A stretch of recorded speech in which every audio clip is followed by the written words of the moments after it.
Welcome to Montgomery Smashing the Stigma, a podcast that shares stories about mental health and wellness and connects people with groups and solutions to help smash the stigma about getting help. Welcome back, listeners, to the Smashing the Stigma podcast. My name is Connie Gaylor, and today we welcome back Dayna Ritchey, Program Director at the Alzheimer's Association of Greater Cincinnati and Miami Valley chapters, for the final episode in the Alzheimer Dementia series. And I can't even believe we're at the final episode, Dayna. Just to provide a recap for our listeners who may not have listened to the series yet, please go back and listen to the previous podcast in this series, as Dayna has provided so much good information and the discussions have been so good. Just so you know, topics already discussed have been an introduction to dementia and Alzheimer's, 10 warning signs of Alzheimer's, dementia and Alzheimer's communication and connection, and today we will be closing out the series talking about caregivers and grief. So Dayna, let's first talk about caregivers. Who is considered a caregiver? Yeah, so that probably seems pretty straightforward, but we get a lot of feedback when we have things like caregiver support groups or caregiver education. People think that's a professional title, that you have to be a paid caregiver. That's meant for, paid nurses, paid STNAs, paid aides. No. In our vernacular, you don't have to be a professional trained individual. In fact, the majority of the caregivers that we work with are average family members and friends that unfortunately have a loved one in their life that is living with dementia, and therefore they need some extra care. So it's a caregiver can really be anyone. It can be people who haven't had a lot of formal training, and a lot of times we don't feel really prepared to do some of the things we're being asked for. So that's why it's important, if you are a caregiver, someone who has dementia, that you do seek out some of the resources from the Alzheimer's Association to help you feel better prepared for that. Dayna, well, I think I know what the role of a caregiver would be. Would you tell us what it entails? What does that really mean? Yeah. Some of the things that a caregiver can do on any given day are maybe things you were actually doing when you were raising children as well, but now you're providing that care to an adult. So they don't have to be big medical things. They can be things like providing transportation or, coordinating rides for your loved ones that may not feel comfortable driving, after dark, or in general, making sure they're buying their medications, helping them maybe organize them in little pill boxes. You don't have to be the person that's giving them the medication. Even if you're just helping in that medication management, that's a form of caregiving. Helping a person manage their money, make sure that their bills are paid, things of that nature. Help them with preparing for tax appointments or getting their taxes done.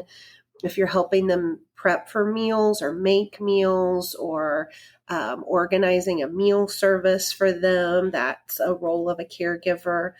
Of course, making medical appointments for them, attending medical appointments with them, monitoring any kind of medical conditions. So, they're having conversations with you about ailments maybe you weren't privy to before, but that can be the role of a caregiver. Getting professional health care providers involved and talking with them can be role of a caregiver. And then just helping with what we call ADLs. So if you ever hear somebody say ADLs, that's activities of daily living. So activities of daily living for all of us are things like getting dressed, getting bathed, being able to eat, being able to toilet or use the restroom, like all of those typical things that a human being does. If you have a loved one who needs help with any of those things, you can be a caregiver. So it doesn't, I didn't mention anything super specific to dementia. There's a lot of family caregivers out there that may have interest in what we're going to talk about today, that they don't necessarily have a loved one with dementia, but they may have some other physical considerations where they need additional help. So any of those kinds of duties can make you a caregiver, and you don't have to be paid. In fact, the majority of caregivers, even for people with dementia, are unpaid family and friends. Yeah, I remember I took care of my grandmother for a number of years. Even though she didn't live with me, she still lived in her home, but she really shouldn't have been. Mm-hmm. So I went over daily and, did things just like these ADLs, like what you're saying. But the longer she lived by herself there, her needs changed. Mm-hmm. And then it became very apparent to me that there was going to be a point that I couldn't do it all by myself mm-hmm. anymore.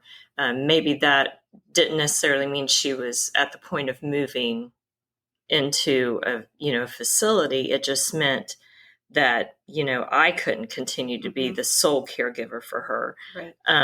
Can you share with our listeners some changes that they may experience as a caregiver, especially for an individual that they're caring for who is living with Alzheimer's and dementia? Yeah.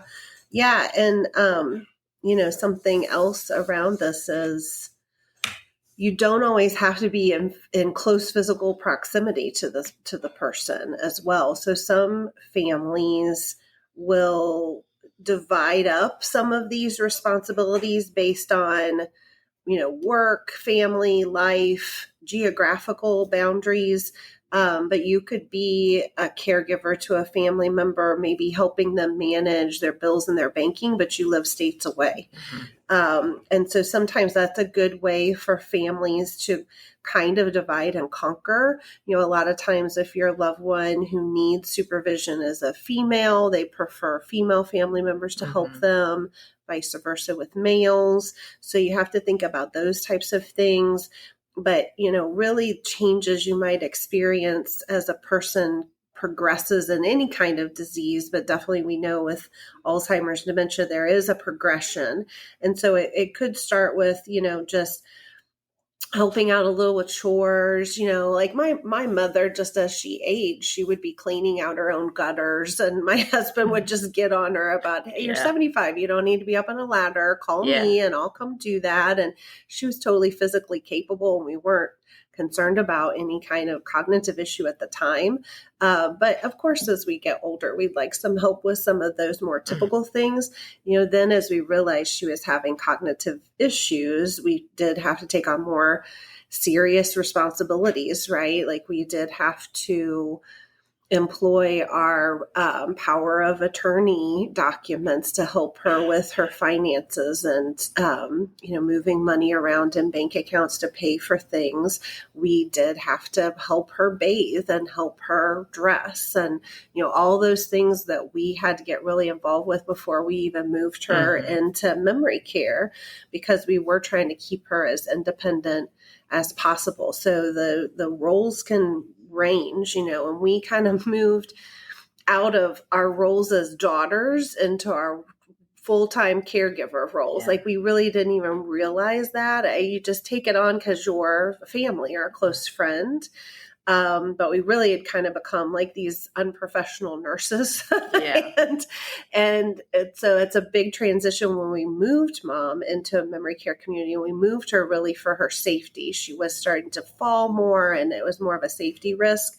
And so, we really had to learn, and they had to help us remind us, the staff in her senior living community, we're daughters. We can give up some of these caregiving roles that we had taken on now to them as professionals, and we could go back to being daughters and not having to be the bathers and, the food preparers and all those kinds of things. So what you can kind of do and as you're thinking about, if you have a loved one, even just an aging loved one that's fully healthy right now, but having conversations about the future, and putting some plans in place even before a diagnosis or soon after a diagnosis, just having that kind of conversation about who would you want to help you? Who would you want to take care of you?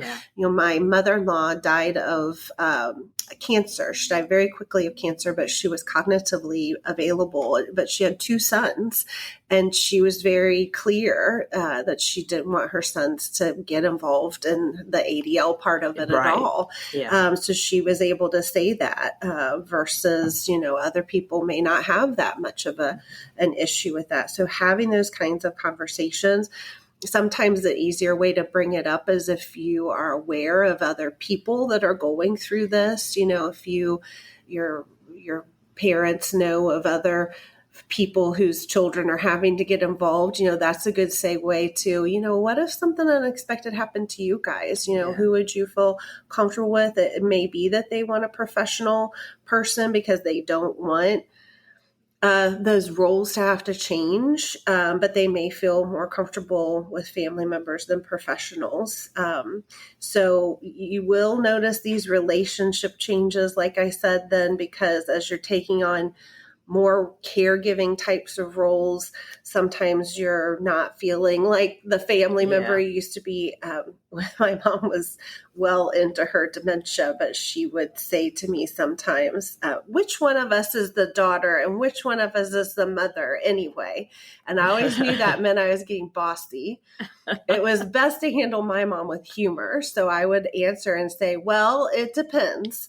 Right now in your life, we are taking turns, and I am the mother in this moment, but I promise to relinquish that to you as soon as we get our clothes on. Then you can be the mom again, and I'll be the daughter again. But, you will expect those relationship changes, and especially my situation, I was dealing with parents, and it is this whole role reversal. And I'm sure with spouses, we almost feel like we're turning into parents of our spouse versus a partner. And that can be difficult and unexpected sometimes. And we feel unprepared in that. And then, that also can lead to intimacy changes because you may not have the same emotions or physical attractions if it's your spouse to someone who's living with dementia. And that can be a little hard to navigate because sometimes a person with dementia has a heightened sexual arousal that is caused by the brain. And so you really kind of have to figure out that piece of it as well. And that can be something unexpected for spouses and changes that are happening from dementia. So, but there can be new ways to find intimacy. With my mother, just holding her hand or rubbing her back or scratching her back, any kind of physical contact. Touch, right? Yeah. It meant so much to her. We had another daughter talk about how she would brush her mom's hair. Yeah. She would just brush her hair and she would style it different ways. And they could just spend a long time just with a comb, and a brush, and how good that felt to her mother, but how special it was to both of them because she remembered, her mom doing that with her. Yeah. Listening to music together, especially if it's music that you realize, if your loved one has dementia, music you realized was important or special to them, like from their wedding or favorite songs from their high school. But even if your loved one doesn't have dementia, going back into some of those songs that were special to them, those are great ways to bring up old memories, to learn new things about your loved one. So even though the roles are changing and there's some challenging pieces to it, it can still be really rich in the relationship you have with your loved one from time to time and in special moments. My husband has cousins and their mothers very late into dementia. And one of the cousins was just sharing with me one day, her mom just grabbed her hand and started praying for her. And she said, it was unbelievable. It was my mom. It was who I had always known. And so unexpected because she's not been the best at communicating recently. So that is the richness of staying involved with somebody, even in those later stages. Every once in a while, there's this unbelievable connection that seems so small and simple, but it's overwhelming, that we can see our loved ones still. I think I had shared in a previous podcast about a friend whose mom still knew that they were a mother-daughter relationship, but hadn't spoken her name in a long time. And then just out of the blue called her by name. And it just floored her, and I think those are just those sweet moments that God gives us to help us as caregivers to still feel that connection, because in the next breath, her mom had went, it's just like a fleeting moment. But then she was back to kind of how it was before. I do feel like it's things like that, and you talked about how sometimes with people with Alzheimer's dementia, they remember themselves from decades ago. Right. And so this same friend talked about having music that they had downloaded for her mom, that when she got really agitated or upset, especially if she was trying to take a trip by a car, they would play the music from, like you said, from high school or from whatever, and it would calm her down because all of a sudden that music reminded her, or it was where her mind was already at, and it calmed her down. So within these relationships, it's finding those things, to help with that connection and just to calm them, both people. Exactly. The caregiver and the person. I've read something about, and I read this on the website, about the person-centered approach to care. Would you explain that to our listeners? Yeah, well, actually, some of the things we were just talking about is the person-centered approach to care. So it's almost so obvious that it's shocking. It's something we have to talk about, but we do because there's no one size fits all in how you care for a loved one, especially when there's cognitive impairment, because as you were saying, Connie, some of us are in different decades. Music is helpful for a lot of people, but when my mom moved into senior living, there was a resident there that hated music and would throw tantrums when they would play music. So it's a very individualized disease. And although some of the medical things might be the same approach, it's providing joy and quality care to your loved one and making that person centered. I always give the example about my husband, because my husband's tall and he looks athletic. And I have told him this, when I go out and do training in senior living, I always say, if my husband shows up here and you think you're going to sit him down in front of sports because he has dementia, and hopefully he never does, but if that ever happens, you're going to look at him and think that man will watch basketball or that man will want to watch baseball. My husband hates sports. Does he? He doesn't hate them, but that's not of interest to him at all. I mean, throughout his entire life, he's never sat and watched an entire game of any kind on television. So there's no reason to believe he's going to do that if he has dementia, or even if he doesn't and he's 80 years old, he's not going to care about that, right? But we make those kinds of assumptions. Oh, we'll put all the men in one room and we'll put on the Super Bowl. Some of them don't care about that. And some of them maybe can't follow that anymore. So it has to be very specific, like you said, specific songs that mean something to someone. And it has to be really reliant on what the family knows about this person, especially who the person was before they ever had the disease. What were their likes? What were their dislikes? What were their hobbies? What were they passionate about? What were their favorite meals? What were foods they never ate? Mm-hmm. My mom had some run-in with a chicken at some point, and she never cooked chicken. We never had chicken in our house. She never ate chicken. She wasn't going to eat chicken in her dementia. When she heard the word chicken, she would say she didn't want it. Yeah. Even in her dementia. Yeah.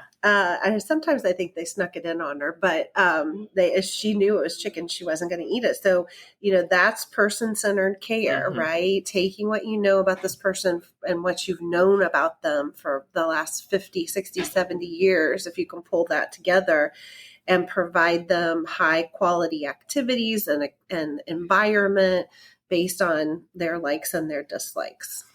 And that makes a lot of sense because as a caregiver, especially an untrained caregiver, which was really the focus of a lot of what we're talking about, I feel like you're just kind of winging it. Yeah. Like you don't have a lot of confidence necessarily because you don't have the training behind it. So you are only doing what you know of that person before to try to do again. So, and I think that's scary in some ways because, what if you do something that has some kind of a residual effect? Yeah. You don't have the confidence in knowing that that's the right thing to do. You just know your person. Yeah, you do. And, things in a person can change. They'll go through phases. My mom just wanted to listen to Willie Nelson music for 6 months straight. That's all we could play. And then one day she said, I don't want to listen to that, out of nowhere. Yeah. And we had to try all kinds of things to figure out who the new group was or person was that she wanted to listen to. The terrible thing about dementia, Alzheimer's, but the hopeful thing also is we do have short-term memory loss.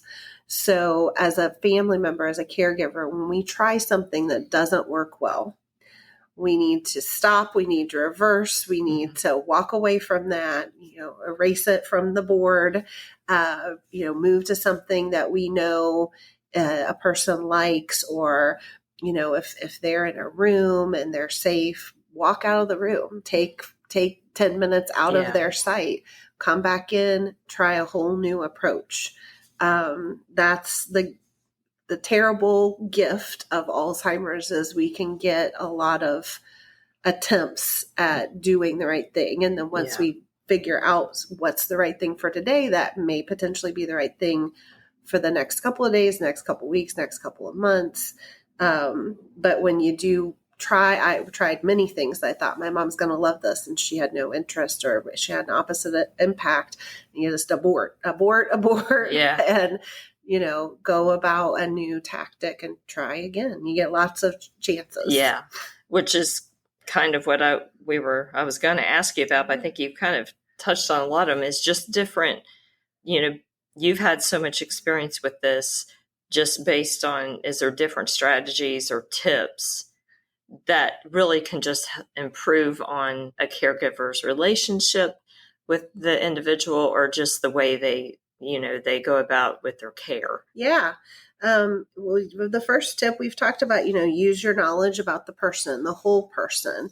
And even for my sister and I, that were the main daily caregivers to my mom, we talked to her sister about things from childhood that she knew about mom that she might be interested in. Even things like in our situation where we were the children, what were things that mom did for us that were special to her, right? Like as parents, not every parent's out baking cookies with their kids. Like that must have been a special thing that my mom wanted to do with her children, was because we did a lot of baking. So we knew that was something she was involved in. There we had like favorite stories that she always read to us. And I mean, yes, sometimes now we get stuck in reading kids' stories that we hate, but the kids love. But, I pulled some of those out and, don't try to erase the word remember. That can be a little a bit of a torture test to somebody who's not going to remember. But I would just pull it out like, I found this great book about dogs or about flowers, and you want to look through it together. So any kind of knowledge about the person from the past, even like I said, if it was a role reversal situation, it might have meant something to them. Stories that I remember, every family gathering, somebody shared the story, so I would share the story with my mom, and sometimes I would tell her it was her, and sometimes when she didn't that upset her, she didn't remember that, I would just say, I heard this story about these siblings. And sometimes she'll always laugh about it. Sometimes she'd say, that was me. But sometimes she would just laugh about it. So that kind of, how do we connect in the moment of the situation? I found, you were talking about car rides. I found when I was driving my mom to church, that's always when she wanted to talk about politics. And at the time, she was really motivated in a different direction than I was. And it was frustrating for me to hear her get on her soapbox. And so I figured out in these moments, that's when I had to have certain CDs ready to go of certain music. So I knew kind of moment to moment, if you can anticipate, we're going to a doctor's office and we may have to wait a long period of time. And my loved one's very impatient right now, have some preparation about what we can do in those moments so that they don't have as much, struggle, agitation, stress, those types of things. Help the person take part in meaningful activities. As my mom did get more into her decline and she couldn't participate as much in the baking, we still found meaningful things for her to do. Even, one time just sitting at the kitchen table when we talked to her and, but she was still there with all of us while we were doing our holiday baking. Focus on the relationship that you have with the person. I actually went back for a time and I will call my mom Mommy because she seemed like she was in that era. And so my sister always called her Mother and I always called her Mom. But I, even just kept focusing on that relationship and that intimacy that we had. And then the last thing is just create a supportive environment for the person that can provide them some meaning and some purpose, So if your loved one has never had an interest in church or anything related to that, probably putting in then an environment with a bunch of old hymns may not be a supportive environment to them, right? We always kind of you hear those types of things a lot of times when you're in senior living communities, but that doesn't speak to all of us. So what is a supportive environment for your person? I know people that they have 700 WLW on all the time, just in the background. Nobody even necessarily listening. It's just the word. It's just the voices back there. Well, then why does that have to stop? If that's the background of our life, let's put that on. So any kind of environment that supports your individual and their hobbies and their joys and their loves, those are great tips. Well, thanks for that. I like that when you share these kinds of strategies, you give examples that we may not think about. And sometimes we think about things that are comforting us and not necessarily the person who's living with Alzheimer's and dementia. Because we think if it calms us, it's going to calm them, but that's not necessarily true. So I'm glad that you made those points so that we're reminded of how to best approach this, It is hard. It's, especially around big events like weddings, holidays, there is a little bit of therapy. A lot of times our family caregivers have to go through because there will, what is it that you want ultimately? And then what's really best for your loved one, right? Sitting through a full day wedding, even though you would like to have that person present and the people getting married probably would, that by hour 3, there could be some really negative impacts that nobody really wants. Right. But so, yes, we understand if it was ideal, they would still be participating in everything the same way. We would still have all our holiday rituals the same way.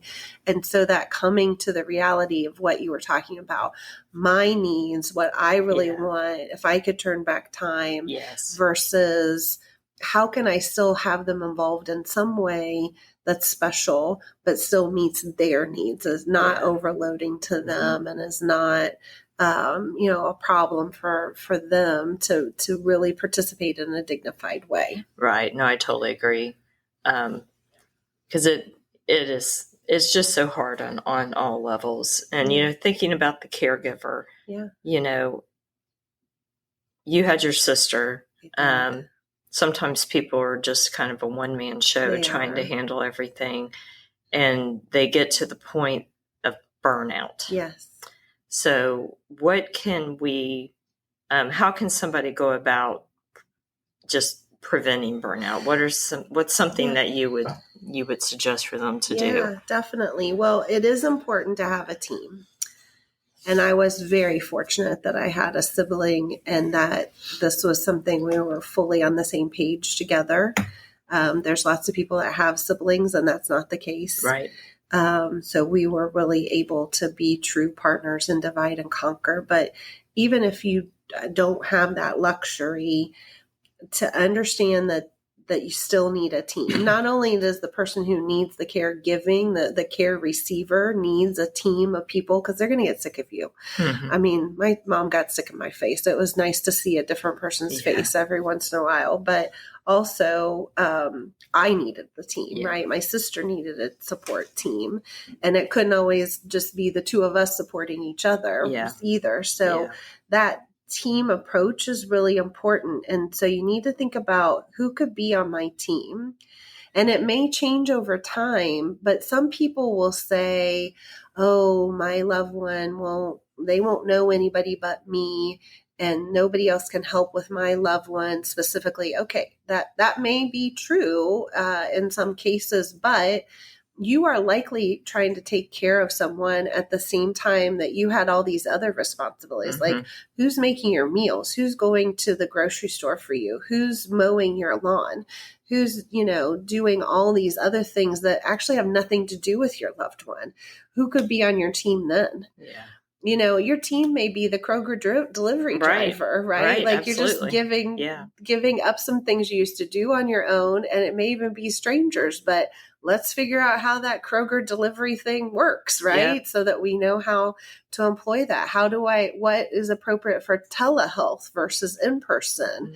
Mm-hmm. And what doctors offer that. Obviously, you can't telehealth to a dentist appointment, but what are some other things that, you can get a team? And we always think of, like I said, just intimate family members, but sometimes your team is, I employed a lawn man now, they're strangers. They can be volunteers and, faith-based organizations or other nonprofits that are focused on seniors or mental health or, specific illnesses. And it helps if you are working if you have people that are working with on your team, so to speak, understand, do you have experience with dementia? Do you feel comfortable being with my mom and helping her with some things? Because again, if they don't take that personally, there's still ways they can help. Yeah. You might be surprised. You might have a neighbor that you find out they cared for their mother before you ever knew them. And they're actually really capable of being on your team. Sometimes your support team is just strangers, a therapist that you can just talk to, or a willing ear at the YMCA that you work out beside, so your team, you got to have a team. And you've got to think about all the ways a person can help you or your loved one to support. Because like you said, it's 24/7. You're caring for a grown adult in addition to yourself. And it's way too much for one person. It is a lot. And, this goes for anybody who's a caregiver. It doesn't mean it has to, and we've taught, you said that at the beginning, it doesn't mean that it only relates to somebody who's caregiving for somebody with dementia and Alzheimer's. Yeah. For my grandmother, it was a lot of physical things. Right. because of the physical difficulties and some of the things, it did take her into dementia in her last, couple years. Mm-hmm. But I remember not really having a team. Mm-hmm. At that time, I didn't really think about that. And my grandmother was very private, so she didn't want a lot Mm-hmm. of people in the house. Yep. There was one lady that she did trust. My grandmother never drove. She never had her license. Oh, yeah. So this lady was a neighbor. She would come and get her out, one day a week. But she herself was older. Yeah. So I couldn't ask a lot of her. Right. So balancing that, raising kids, working a full-time job, it got to the point where my stress level was Yeah. through the ceiling. Absolutely. And you don't want that to affect the relationship with your loved one, Right. because they're already in a condition that, is possibly nearing the end of their life, maybe. Yeah. So you don't want those last few years to be that way. Right. I didn't see some of the warning signs because I was just internalizing them. Mm-hmm. What would you say in your experience and what you know through this are warning signs of caregiver stress leading to burnout? Yeah. Well, definitely some things to look for are denial. Denial of how severe the situation is, or how much you've given up, for your loved one. Maybe a friend calls and asks you for lunch, and you literally can't figure out how to make that happen. Yeah. And you've never realized how much this is taking over your life. Yeah. You've been in denial of that. Anger definitely is common because you're likely you've upended your life in some situations. I moved back into the state of Ohio from Arkansas when my mom was diagnosed with dementia, and I didn't have children, but I could have upended their life too if I did. And so there can be lots of anger involved. You may just want to withdraw socially. And that's, again, common for all kinds of things when you're going through grief or stress. Mm-hmm. It's hard to feel like it's appropriate to go out to lunch and laugh with your friends. Right. Or that, I love those ladies, but they don't understand what I'm going through. And so you want to withdraw because you start to feel like, well, they're just talking about frivolous things, even though those are all the things you love to talk about in the past. You can be really anxious. So my husband and I were just talking recently when we moved back from Arkansas, I started to get anxiety attacks in the morning, and I never really had those before. And it was because of this. It was because of where I knew where we were going with my mom and her journey. And so I started getting like panic attacks in the mornings. Depression can be very common. Exhaustion, of course. You can have problems sleeping because of your caregiving. You can be very irritable. My mother-in-law cared for her husband who had frontotemporal dementia. She was just a joyous, fun person, but 24/7 caregiving really changed her personality. Yeah. And after he passed, it took her years to kind of turn around. But she became really irritable and really negative, and that was never her. To that extent, at least. And, that was something all the family started to notice, even in just phone conversations with her. Sometimes lack of focus. I have a lot of caregivers that will ask me about that when they have family members who have dementia. They think that is actually a sign of them getting dementia because they can't focus or they can't remember things. But again, under extreme stress, we have those problems. And then just general health problems. We can put on weight. We can lose a lot of weight. We can have blurred vision. We can have much more bowel and stomach irritations, definitely high blood pressure, of course. And like I said, that sleeplessness can be a big issue for someone who's under caregiver stress, any kind of stress, really. But I think if you were under like a big project, or if you were growing a baby in your tummy, like we all know that stuff's stressful. You don't think about it so much when it's like, yeah, I got to help my mom out a little bit more now, or I got to supervise my husband a little bit more. Like that's all going to lead to a higher level of stress. Yeah. And and you think, when you think about all that, you think, well, I can manage that. I have common sense. I will know what to do. Yeah. And I will know how to handle it, but yet we don't. Yeah.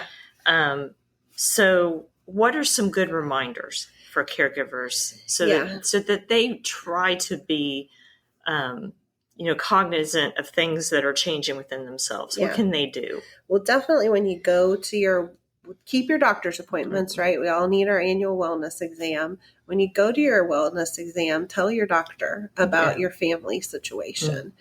They need to know about this additional stress. They need to be empathetic, and they need to maybe be monitoring some things that they haven't monitored as much in the past, but you need to talk to your doctor about that. And sometimes, your physicians also have some great advice. With my father-in-law, we ended up telling our doctor, my husband and I were together, and we went to our family doctor for an illness I had. And she ended up telling us about hospice for my father-in-law, even though he was months and months away from death. So definitely your physician, and, just being trusting and open and honest with your physician is a positive thing to do when you're a caregiver. Finding some relaxation techniques. Everybody has a different thing. Yeah. It doesn't have to be meditation. It doesn't have to be Tai Chi. It doesn't have to be yoga. Or journaling. Yes. If I try to meditate, I fall asleep. There's like no in between. I'm either all the voices in the head or sleep. Yeah. Nothing else happens in between. So that's more frustrating to me. Yeah. Like when I tried that was more frustrating. For me, it was taking a walk. That was my relaxation. There was some days I got out my boxing gloves and, we went to like kickboxing. Yeah. We had to get aggression out. So you kind of have to know what's best for you. Not everybody's going to want to do the same things, but having some kind of relaxation technique, whether that's physical exercise, mental exercise, listening to your own favorite music for once, all those kinds of things. Make sure you're taking a break. With my mom, sometimes they were just bathroom breaks. I probably said this months ago, but every once in a while I get so frustrated and really not know what to do that I was like, I'm sorry, Mom, hold on a second. I got to go to the bathroom. Yeah. And I was rarely using the bathroom. I was in there deep breathing, sometimes calling my sister, sometimes praying, sometimes thinking like, okay, what else can I say? Just talking to myself. And there would be visits, within an hour, I was in the bathroom 3 times. And again, the gift of Alzheimer's is she never thought that seemed odd to her. But taking even just these little tiny breaks can be really helpful. And then just getting help. Again, we've talked about the Alzheimer's Association has care consultants. We have support groups. Some people find help in talking to a professional care consultant and getting a care plan and getting armed with some resources. Some people find help in speaking to others that are on the exact same path that they are on, that, are just average sons and daughters and spouses. And they find help that way. Some people need all of it. So reaching out for help is the best thing you can do. Like you said, not only for yourself, but for your loved one, because you'll be a better caregiver if you're taking care of yourself. Yeah, I totally agree with that. I hate to see this end. I do. This has been such another great discussion. You just share so many good life stories that make it so relatable. Thanks. And, and that's what makes these podcasts, I think, so real to our listeners. But I don't want to leave anything unaddressed. And while I want to be sensitive to our listeners, I do feel like we need to talk about grief. Yeah. Because at some point we all are going to grieve in some way over something. But I feel like just the journey that you're on Mm-hmm. with Alzheimer's and dementia Mm-hmm. is different in some ways. And you've went through it with your mom and your father-in-law. Yeah. So what would you like to share about that? Yeah, I think, the typical person thinks grief happens after death. So we only use that emotion when someone's passed. Mm-hmm. And we don't recognize or realize grief is mourning the loss, not of just someone, but something. So for a lot of us that are family members of someone who has dementia, the grief happens with the diagnosis or the realization that we are struggling with Mm-hmm. dementia-related issues. So the grief can start years before a person passes. I mean, Mm-hmm. there are people who have Alzheimer's more than 20 years. And so it's that recognition that you are in a stage of grief long before a person dies. You're grieving who they used to be, who you need right now, the future that you may not have, all those kinds of things. It's important for you to recognize that and to give yourself that grace of, grief. So the same grace you would give a friend who just physically lost a loved one, their spouse actually died. You need to be able to give that same kind of grace to yourself because your loved one's still here in body. Yes. But who they are, unfortunately, you're kind of slowly losing that. Like we talked about relationship changes, we lost our mom long before her physical body was gone, right? Yeah. And I've heard people say, other things are happening to you outside your life at the same time. And I've heard people say, right now is when I would call my mom to get, help from her or just emotional support from her. But who I need to call my mom about is my mom. Yeah. And that's really difficult. That it's like I said, I probably shared in the past, like I had to go back to counseling when my mom started in her dementia because the era that she landed in from her past was one of the more difficult eras of our life. And so all these things were getting trudged up, and just, even having to grieve all the things that happened back then. So it's very difficult to really understand that the grief is beyond just a physical loss. There's also something called anticipatory grief. So your loved one may be very early stages, need very little supervision, the same person for the most part that they've always been, but you can still face that grief emotion because you're anticipating. Yeah. We're all, unless you've been living under a rock for the last 5 years, we're all kind of aware of what this journey might look like. Mm-hmm. And so you can even have grief from just that anticipation of something that's not even happened yet, but just knowing that will be the journey that you face. So we really want to make sure, we have great resources for current caregivers and we understand some of those things for current caregivers, but we also want to make sure they understand resources that can help them in the grief process too. So there's a lot of grief support groups through hospice agencies. Even if your loved one didn't die through a specific hospice agency, most of them are very open to anyone who's grieving physical loss of someone. There's also a great national organization that's called Grief Share.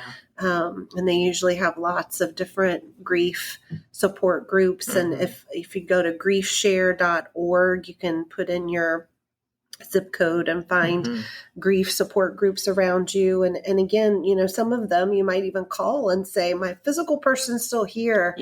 But they can't even speak anymore. And they may say that it's fully appropriate for you to even join some of their groups because, again, it's not just loss of the physical person, it's loss of the entire person as they have been. Yeah, no, that's good. And thank you for sharing about Grief Share. I had recently just been searching for some resources for somebody and seen their website and looked at that. And just a reminder to our listeners, we have done a full series on grief that's also on our Smashing the Stigma podcast channel. So check that out if you're interested in that.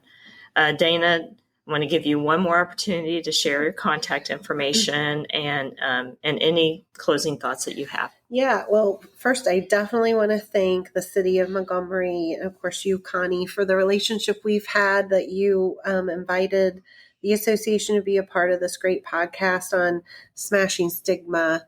I think it's very important that all our agencies are involved in mental health. Mm-hmm.